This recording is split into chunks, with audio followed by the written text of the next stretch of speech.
안녕하세요. 잠들기 전 영화 생각의 잠들 생각입니다. 오늘은 2003년에 개봉한 영화 시티 오브 갓에 대한 생각을 나눠보려고 해요. 시작할게요. 시티 오브 갓은 브라질 리우데자네이루의 빈민가 파벨라의 별명이에요. 신의 도시라는 이름의 이곳은 역설적이게도 신이 버린 도시 같은 느낌이 들어요. 정의란 어떤 것인가에 대한 질문이 사치인 곳. 그보다 생존이라는 것을, 우리에게는 너무도 당연한 그것을 힘들게 노력해야만 얻을 수 있는 곳이 바로 시티 오브 갓이에요.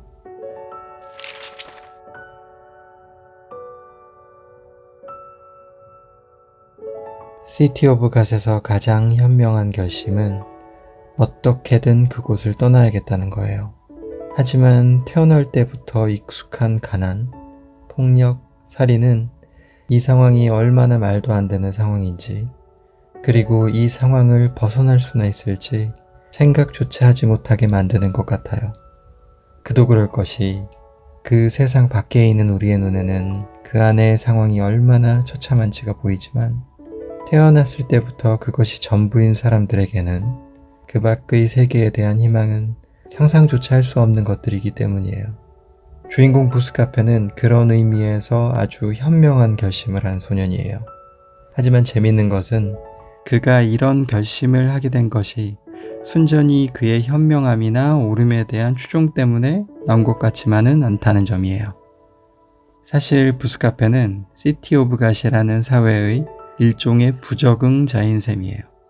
그곳에서는 돈이 필요하면 훔치면 되고 자신의 마음에 들지 않은 사람은 그냥 총으로 쏴 죽이면 돼요. 하지만 부스카페는 너무 착하고 나약했던 거죠. 몇 번의 시도를 안 해본 것은 아니지만 그는 매번 각종 핑계를 대며 시티 오브 갓이 가지고 있는 폭력의 질서에 충분히 따라가지 못했어요. 그렇기 때문에 그는 다른 생존 전략을 택해야 했어요. 물론 마약 운반책 정도의 이를테면 시시한 일을 거부한 것은 그의 현명함이라고 말할 수 있긴 해요. 하지만 이것은 오히려 총 쏘고 사람 죽이는 소위 그곳의 주류에 끼지 못하는 것에 대한 반항 수준 정도로 보이기도 합니다. 부스카페가 만약 다른 이들과 같이 그가 속한 사회에 아주 잘 적응했다면, 그래서 그곳에서 성공했다면 그에게 기다리고 있는 결말은 어떤 것이었을까요? 등장인물 대부분의 결말이 그렇듯 역시나 죽음이었을 것 같아요. 그런데 어떤 사회가 만들어 놓은 질서나 관습을 잘 따라갔더니 결말이 죽음이 되고 마는 사회에 대한 책임은 누가 가지고 있을까요? 아마도 이런 질문이 정의라는 것은 거의 찾아볼 수 없는 시티 오브 갓이라는 사회에 대한 질문의 시작일 것 같아요. 그리고 이것은 또 다른 질문으로도 이어졌어요. 그렇게 쉽게 구할 수 있는 총은 누가 공급했을까? 그것을 막을 수는 없었을까? 경찰은 과연 막을 수 없어서 막지 않은 것일까? 아니면 이 상황을 이용하는 것일까? 라는 질문들 말이죠.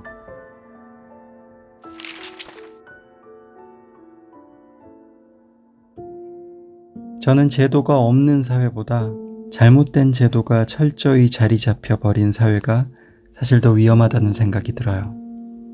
영화 속 갱들은 이 철저하게 잘못된 제도가 만들어낸 결과물일 뿐이죠. 하지만 갱들에게만 비난을 의존하기에는 시티 오브 갓은 너무나도 탈출구가 보이지 않는 곳이에요. 이곳에서는 인간의 존엄성까지는 바라지도 않고요. 생명을 보존하기 위한 최소한의 사회적 안전장치도 없는 거죠. 살인은 너무나도 쉽고 또 이른 나이에 세습돼요. 그래서 미래에 대한 희망 같은 건 찾아볼 수가 없어요. 어떤 곳의 가장 현명한 자가 그곳을 탈출하려는 마음을 먹은 자라는 건 좀 우픈 일인 것 같아요. 하지만 탈출을 마음 먹었다고 해도 극복해야 할 것들이 너무 많아요.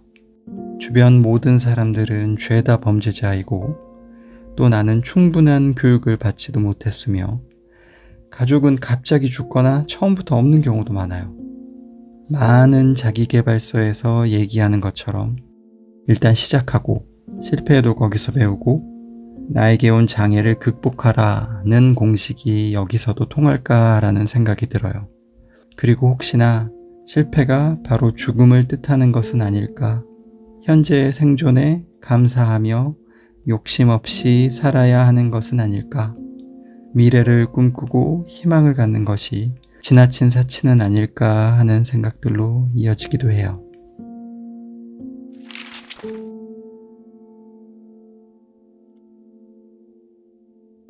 하지만 다행히 부스카페는 우리가 아는 자기계발서의 공식을 그대로 따라요. 그는 언제나 밑바닥에서부터 다시 시작했어요. 그리고 여러 번 실패했어요. 실패하는 것은 싫지만 그것에 대해 오랫동안 연연하지는 않았어요. 사실 과거의 실패 때문에 잘못된 길로 접어들 수도 있었어요. 하지만 오히려 그때마다 그는 나름의 배울 점을 찾았어요. 그가 가진 상황에 제법 객관적으로 판단하면서요. 그의 환경은 처절했지만 그는 상황이 안 좋다며 징징대지 않았어요. 담담하게 자신이 처한 조건을 받아들이죠. 그리고 포기하지 않고 주변 상황을 관찰했어요. 저는 이 부분이 좋았어요. 무슨 일이 있어도 부스카페는 가만히 그리고 똑바로 그 상황을 쳐다보고 있는 거예요. 그러다 보니 운이 따른 적도 있어요. 하지만 제 생각에는 부스카페의 성공에는 운보다 기회가 왔을 때 부스카페가 보인 용기의 값어치가 훨씬 우세하게 작용한 것 같아요. 그는 본능적으로 기회를 포착했고 그 기회를 활용하는데 죽음의 위험을 두려워하지 않았어요. 그 이후 그것을 적절히 이용할 줄도 알았어요.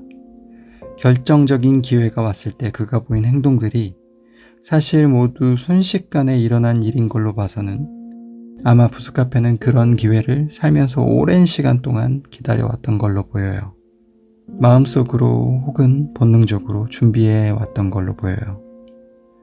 그만큼 시티 오브 갓을 벗어나고 싶은 욕구가 컸던 것 같아요. 영화 시티 오브 갓은 어려운 상황 속에서도 희망을 찾아낸 성공 스토리라고 생각해요.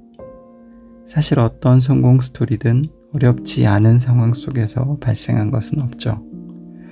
근데 웬만해서는 죽음을 담보로 하진 않잖아요.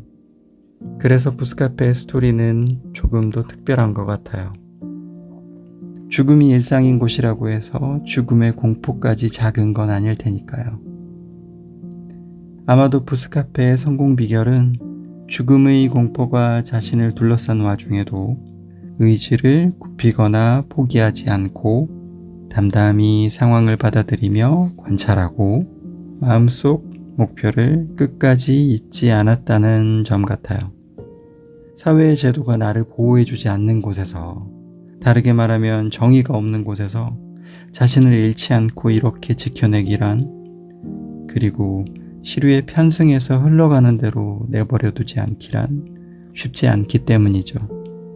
또 자신만의 옳음이 무엇인가에 대해 계속 생각하고 질문하기란 정말 쉽지 않기 때문이죠. 저에게는 이런 것들이 부스카페를 오랫동안 생각하게 하는 밤이었어요. 오늘 영화 시티 오브 갓에 대한 생각은 여기까지입니다. 좋은 밤 되세요.